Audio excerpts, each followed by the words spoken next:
예수님을 믿는 우리 성도님들이 우리 다음 세대, 우리 자녀들에게는 무엇을 남겨줬으면 좋을까? 우리는 자녀를 키울 때마다 늘 그런 생각을 하면서 자녀를 키웁니다. 우리가 물려줄 것이 참으로 많지만 저는 오늘 말씀을 몇 가지로 드리려고 합니다. 첫째로는 삶을 사랑할 줄 아는 그런 마음을 가르쳐 줘야 됩니다. 살아있다는 것 얼마나 중요한 것인가. 삶이란 살만한 가치가 있다. 삶이란 참으로 소중한 거다. 이 생명을 누린다고 하는 것은 복 중의 복이다. 그래서 삶이 소중한 것을 가르치면서 하루하루를 이렇게 생명을 갖고 산다는 것을 귀한 것임을 우리 자녀들에게 가르쳐야 할 것입니다. 그래서 시간이 소중하고 하루가 소중하고, 그래서 첫 번째 주일 저는 시간을 축복하는 사람, 자기 시간을 킬링타임으로 낭비하는 것이 아니라 시간을 하나님이 나와 함께 계시는 충만한 시간으로 시간을 축복할 줄 아는 사람이 되어야 된다는 말씀을 드렸습니다. 그 다음에 두 번째로 우리의 자녀들에게 줄 수 있는 복이 있다고 하면 인생의 실패를 두려워하지 않는 용기를 갖게 하는 것입니다. 인생은 늘 성공만 있는 것이 아닙니다. 인생에는 풍요만 내 삶의 앞에 놓여져 있는 것이 결코 아닙니다. 인생은 실패할 수도 있고 인생은 모든 것이 다 사라지는 결핍의 경험을 할 수도 있습니다. 인간관계를 실패할 수도 있습니다. 잘 나가던 사업이 내 직장에서 해고되면서 삶이 뒤흔들릴 수도 있습니다. 젊은이들은 연애가 실패할 때도 있습니다. 또 결혼하고 나서도 결혼 생활이 힘들고 결혼이 깨져버리는 실패를 경험할 수도 있습니다.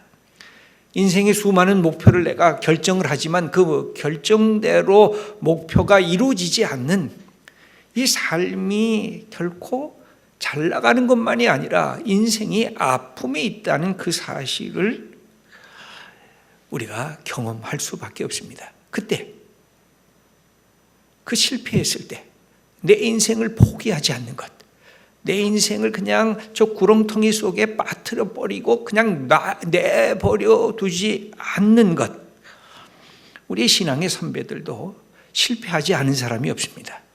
그런데 그 실패할 때 어떻게 했습니까? 하나님 앞에 서게 됐습니다. 모든 것이 다 무너졌다고 했을 때 다른 것을 한 것이 아니라 하나님 앞에 내 실존이 어떤 존재인가를 다시 묻게 됐습니다. 그러면서 하나님의 도우심으로 내가 실패했지만 쓰레기 같은 존재는 아니구나. 내가 소중한 존재구나. 내가 예수 믿으면 하나님의 아들이 되고 하나님의 딸이 되는구나. 이 놀라운 사실을 기억하면서 다시 일어날 수가 있었습니다. 어떤 선생님이 5만 원짜리 지폐를 갖고 학생들한테 물었습니다. 이 5만 원 가질 사람? 그랬더니 전부 다 손들었습니다. 그랬더니 선생님이 이 5만 원권을 막 구겨버렸습니다. 땅에 내려놓고 막 밟았습니다. 그리고 진흙 같은데 이걸 집어넣습니다. 그러고서 다시 이 5만 원권 가질 사람 그랬어요. 학생들이 손 들었을까요? 안 들었을까요? 전부 다 손 들었어요. 왜 그랬습니까? 비록 거기 진흙 탕물이 들어 묻어서 꾸기꾸기 하지만 역시 5만 원짜리니까. 여러분, 우리의 인생이 상처를 입고 실패해서 낙담하고 우리의 삶이 뒤흔들려서 별 보잘것없는 모습처럼 떨어져도 우리가 예수 그리스도를 믿으면 하나님의 아들이고 하나님의 딸입니다. 내가 갖고 있는 가치, 내가 갖고 있는 소중함, 아주 귀하고 아름다운 것입니다. 그래서 우리가 결코 우리의 인생을 포기하게 만들어서는 안 됩니다. Never, never, never give up. 결코 인생이란 포기하면 안 된다고 하는 것. 왜? 그만한 가치가 우리 특별히 믿음의 성도님들에게는 있다는 거, 그럼 우리가 어릴 때부터 우리의 자녀들에게 실패하는 것 있을 수밖에 없다는 것입니다. 그러나 그것을 뛰어넘을 수 있는 가치가 내게는 있으니까 그걸 넘어가라, 이 사실을 우리는 우리의 자녀들에게 가르쳐야 됩니다. 세 번째입니다. 그것은 오늘의 중심 주제입니다. 이웃의 고통을 함께 아파하며 탄식할 줄 아는 사람이 되어야 할 것입니다. 세상은 나만을 위해서 존재하는 세상이 아닙니다. 세상은 이웃과 더불어 가는 세상입니다. 그래서 진정한 하나의 멋진 인물이 되려고 하면 이 시대의 위기가 무엇인가? 이 시대의 문제가 무엇인가? 어디에서 사람들이 고통받고 있는가? 어디에서 사람들이 아파하고 있는가? 어디에서 사람들이 문제를 해결하지 못해서 위기 속에서 신음하고 있는가? 그래서 이런 어렵고 힘들게 사는 이웃을 긍휼히 여길 줄 알아야, 그래야 진정한 지도자로서 성숙해 나갈 수 있는 사람이 되는 것입니다. 탄식할 줄 아는 사람이, 지도자가 그 탄식을 배우게 되면 이 공동체 전체를 아우를 수가 있습니다. 그리고 사람과 사람들이 분란하고 서로 소요되고 갈라질 때 그것을 끌어안을 수 있는 것입니다. 그런데 지도자가 편가름을 하면 그 제일 위험한 것입니다. 힘 있는 자가, 뭔가 권력을 가진 자가 내 편을 끊임없이 갈라놓으면 그 공동체는 결코 생명력 있는 공동체가 될 수가 없습니다. 무너지게 되어 있습니다. 우리 이 시대를 보면서 그래서 가슴이 아픈 것입니다.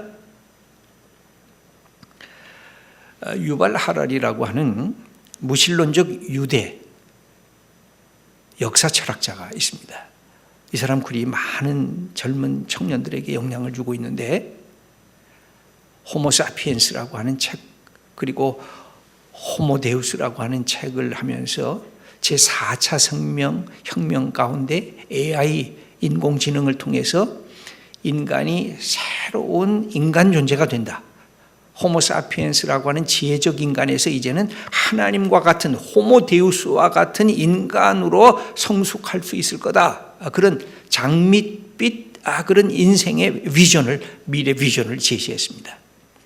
그런데 우리가 지금 코로나19, 2019년부터 발생한 그 코로나19 때문에 작년 한 해 완전히 이런 장밋빛 우리의 미래가 뒤흔들리기 시작을 했습니다. 여기서 뭐가 놓쳤기 때문에 그랬을까요? 두 가지입니다. 하나는 인간은 창조주가 아니라 피조물이라는 것. 인간이 하나님처럼 자꾸만 교만해지는 것이 얼마나 위험한 것인가, 그거를 우리들에게 깨우친 한 해였습니다. 또 하나는 인간은 사실은 죄인일 수밖에 없다는 것. 인간 속에 있는 게 이기적인 욕심이고 남의 것을 내 것으로 삼으려고 하는 탐욕적인 것이어서 인간은 수정받아야 되고, 인간은 자기 비판을 받아야 되고, 인간은 회개해야 되고, 인간은 자기 성찰과 자기 자신의 연약함을 깨달으면서 인생이 결코 그렇게 모든 것을 다 받을 수 있는 그런 존재가 아닌 한계적인 존재인 것을 깨닫는 것을 놓쳤기 때문에 인생이 교만했고 오만방자했고, 우리들이 과학과 이 세상에 있는 의학 같은 것으로 모든 것을 다 우리는 행할 수 있다고 하는 그런 꿈, 그런 비전을 너무 남발했다, 그렇게 이야기할 수가 있습니다. 그러면서 자기중심적인 욕심덩어리인 인간이 사실은 늘 새로워지려고 하면 회개해야 되고 하나님 앞에 서야 한다고 하는 이 엄연한 현실을 놓쳤던 그런 한 해였다고 할 수가 있습니다. 그래서 우리 자신을 다시 돌아보는 것입니다. 구약학자 중에 한 사람이 다시 춤추기라고 하는 책을 쓰면서 재밌는 말 두 가지를, 아주 우리가 좀 깊이 있게 생각해야 할 말 두 가지를 얘기했습니다. 그것은 뭐냐면 미래 없는 탄식, 미래가 없는 탄식. 또 하나는 탄식 없는 미래. 조금 말이 어렵죠? 이 말의 뜻은 이런 것입니다. 미래 없는 탄식이라고 하는 것은 뭐냐면 지금 내가 갖고 있는 이 좋은 삶이 미래에도 저절로 연속될 거다. 그러므로 미래에 대해서 걱정하지 말라. 그래서 미래를 꿈꾸는 것, 현재의 위기를 경험하지 않고 이 미래를 꿈꾸는 것. 그러니까 이게 일종의 두 가지입니다. 하나는 미래 없는 탄식, 하나는 탄식 없는 미래.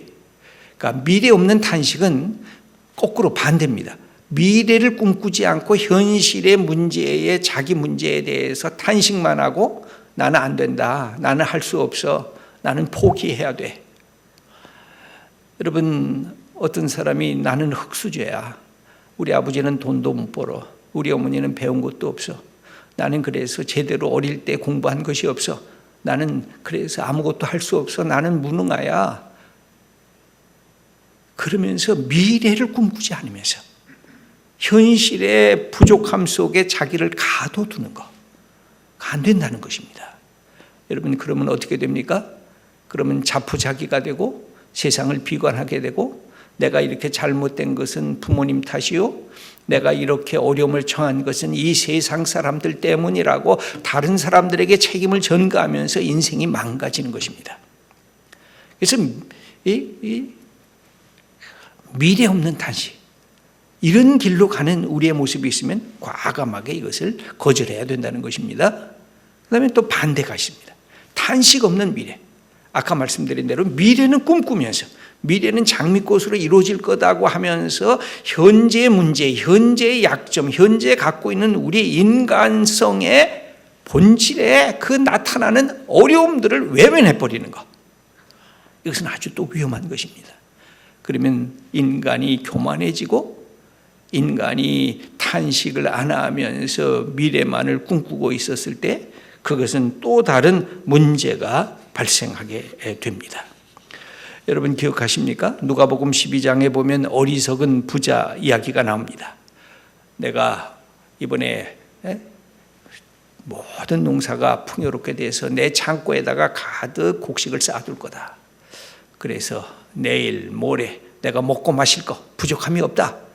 그렇게 떵떵거리면서 스스로 자기 충족에 빠져 있을 때 하나님께서 하신 말씀이 있습니다. 내 목숨을 오늘 내가 데려가면 내가 쌓아오는 창고에 쌓아오는 그 모든 것이 도대체 누구의 것이 되겠느냐. 자기가 갖고 있는 삶이 어떤 존재인지를 알지 못하고 미래가 저절로 장밋빛처럼 열려질 것이라고 하는 이 환상을 깨뜨려야 진정한 미래를 만들어갈 수 있는 요소가 생긴다는 것입니다. 여러분, 우리가 예수 그리스도를 믿으면 위기의식을 깊이 깨닫는 것입니다. 왜 예수 믿게 됐습니까?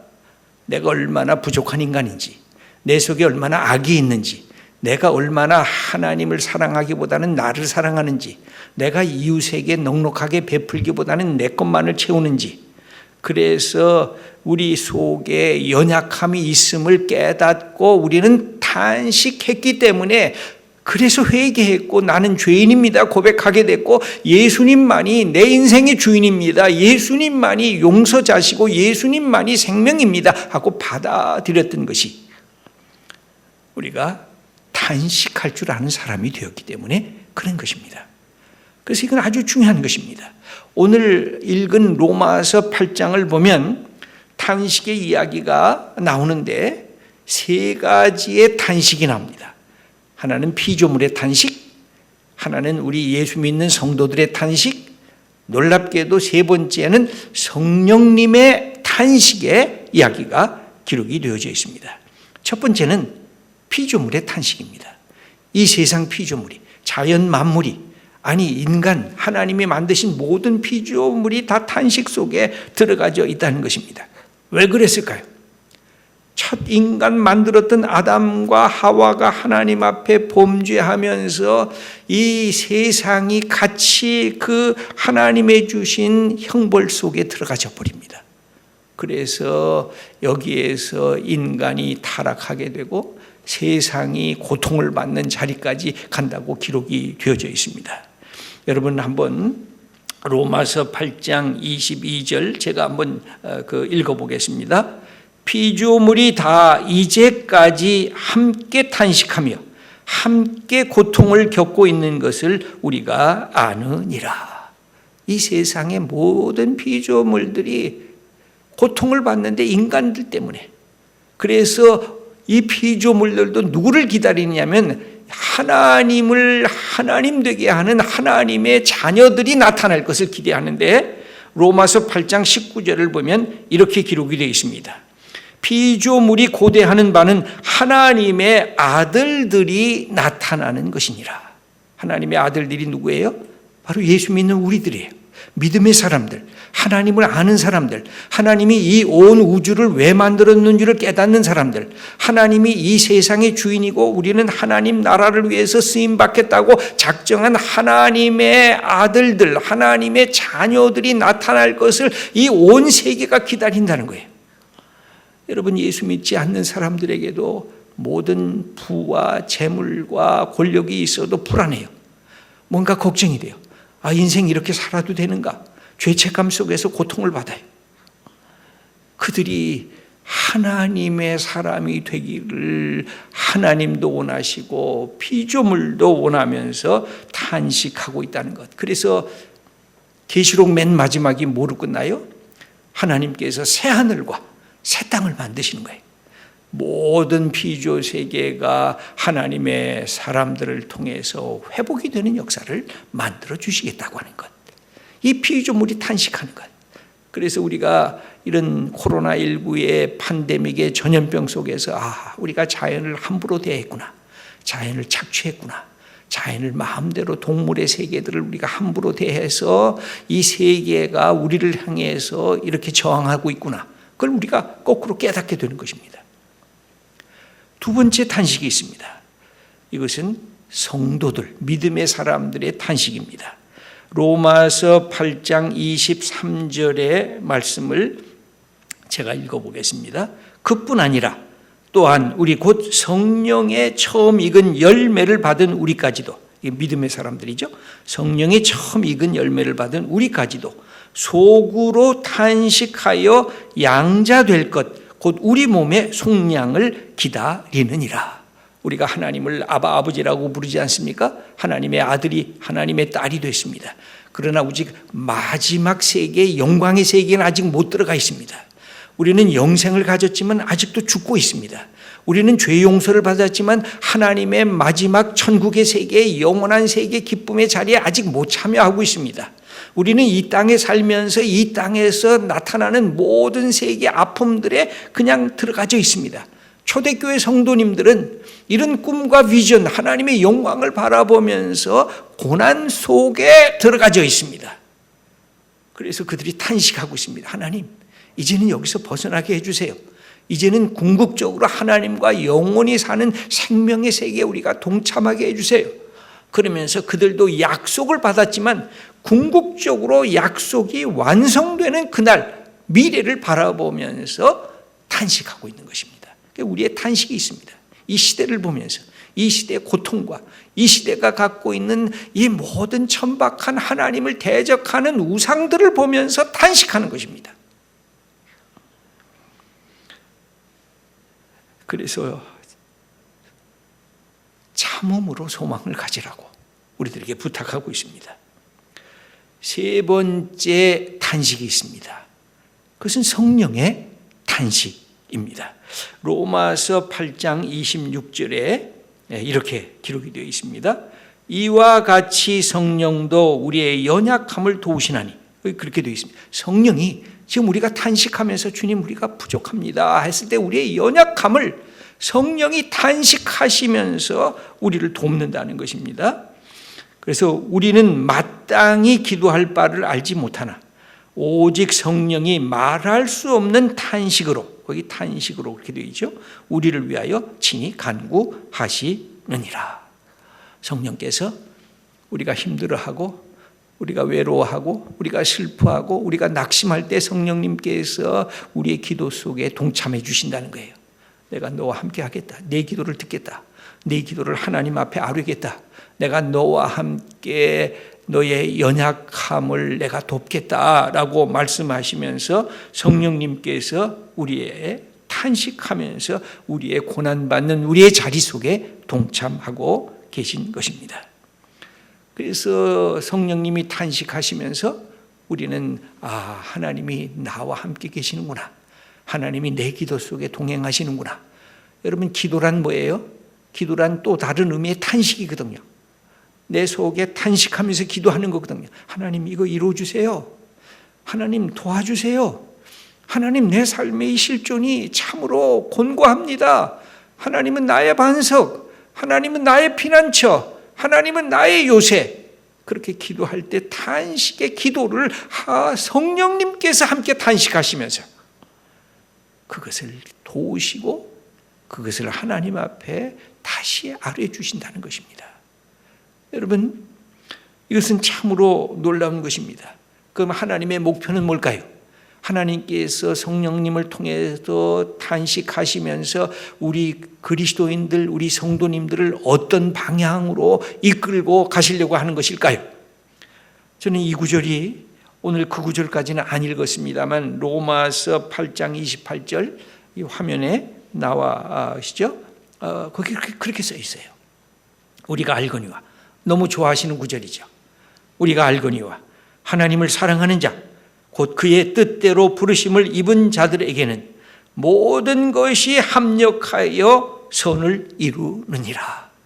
내 삶의 지금의 현장의 처지가 아무리 힘들고 어려워도 내가 하나님 사랑하고 하나님의 뜻대로 부르심을 받은 자라는 그 확신 속에서 하나님이 나를 이끄셔서 합력하여, 모든 것이 합력하여 선을 이루시는 역사를 이 땅에서 이루어 주시겠다고 약속해 주시는 것입니다. 탄식할 때 하나님께서 우리와 함께 하십니다. 여러분, 탄식이 뭡니까? 우리가 꼭 확인해야 될 것이 있습니다. 탄식과 비웃음, 조롱, 조소하고는 다른 것입니다. 남을 조소하는 것에는 사랑이 없습니다. 여러분, 분노와 미움만이 들어가 있습니다. 그러나 탄식하게 될 때 그 안에는 실망 때문에 탄식을 합니다. 답답함 때문에 탄식을 합니다. 그러나 그 안에는 뭐가 있어요? 기대가 있어요. 그 안에는 소망이 있어요. 그 안에는 사랑이 있어요. 그 안에는 긍휼이 있어요. 여러분, 내 아들과 내 딸이 잘못된 길로 가면 우리는 조소를 못해요. 조롱을 못해요. 뭐해요? 탄식해요. 왜? 내 아들, 내 딸과 나는 하나이기 때문에 탄식할 수밖에 없어요. 조롱 못해요.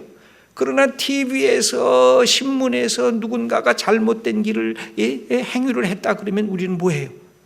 탄식을 잘 안 해요. 조소해요. 나쁜 놈이야 하고 비난해요. 그리고 조롱해요. 그놈은 벌 받아서 마땅해 하고 그런 생각을 해요. 여러분, 탄식과 조소와 조롱은 아주 다른 것입니다. 자, 탄식은 그 속에 나의 아픔이 있어요. 나의 긍휼이 있어요. 나의 사랑이 있어요. 그것을 내가 끌어들이고 그 속에서 나도 아파하기를 원하는 게 이게 탄식이에요. 우리 믿음의 사람들이 갖게 되는 덕목이 바로 이 탄식이에요. 사랑하는 성도 여러분, 우리의 구역 모임에서 다른 사람이 아프면 우리가 함께 기도하잖아요. 그게 탄식이에요. 여러분, 우리 교회가 지금 목사님이 안 계시니까 우리 새로운 목사님 청빙해야 되겠다 기도하시잖아요. 이게 탄식이에요. 사랑 속에서 우리 장로님들이 좋은 분 선택할 거다 그러면서 기도하는 거예요. 여러분, 여러분, 우리나라가 남북이 갈라져 있잖아요. 이것 때문에 끊임없이 양극화 현상이 일어나면서 뭔가 조금이라도 잘못되면 정죄하잖아요. 전 내 편이 아니라고, 전 적이라고. 여러분, 우리가 같이 대한민국 사람임에도 불구하고 그렇게 하잖아요. 이걸 힘 있는 사람들이 자꾸만 조장하잖아요. 아주 못된 거예요. 여러분, 우리가 갖고 있는 이 양극화의 현상 속에 힘을 가진 자들이 자꾸만 만들어지면 공동체가 피폐해지는 거예요. 힘을 가진 사람들, 이렇게 아우를 줄 알아야 돼요. 탄식하면서 아우를 줄 알아야 그 공동체가 살아 움직이는 거예요. 여러분, 지금 코로나19의 이 팬데믹 얼마나 우리가 위축이 되어 있어요. 이 교회당이 가득 찼을 거 아니에요. 근데 우리가 못 모이잖아요. 가슴이 아프잖아요. 그게 탄식하는 거예요. 이 팬데믹 때문에 지금 아픈 사람들, 팬데믹 때문에 사랑하는 분들을 잃어버린 사람들, 그분들의 얘기를 들어보면 눈물이 나요. 하나님 빨리 없애주세요. 이 코로나19, 이 위기, 우리의 죄악이 있으면 용서해 주시고 빨리 이걸 넘어가게 해주세요. 우리가 그렇게 탄식하지 않을 수가 없잖아요. 최근에는 여러분 정인이 사건 보셨잖아요. 왜 그렇게 우리가 사나워졌는가? 왜 우리가 사랑하는 마음을 잃어버렸는가? 왜 우리가 국률을 잃어버렸는가? 연약한 자에 대한 그런 따뜻한 마음, 배려를 왜 우리가 놓치고 있는가? 나만 잘났다고 큰 소리치고 이 땅에서 고통받는 사람들을 우리는 왜 외면하고 있는가? 우리 속에 탄식하는 마음이 생기잖아요.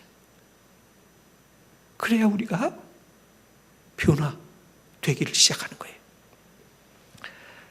하나님이 주신 남성과 여성의 그 소중함을 이 성적인 왜곡을 통해서 자꾸만 혼란시키잖아요.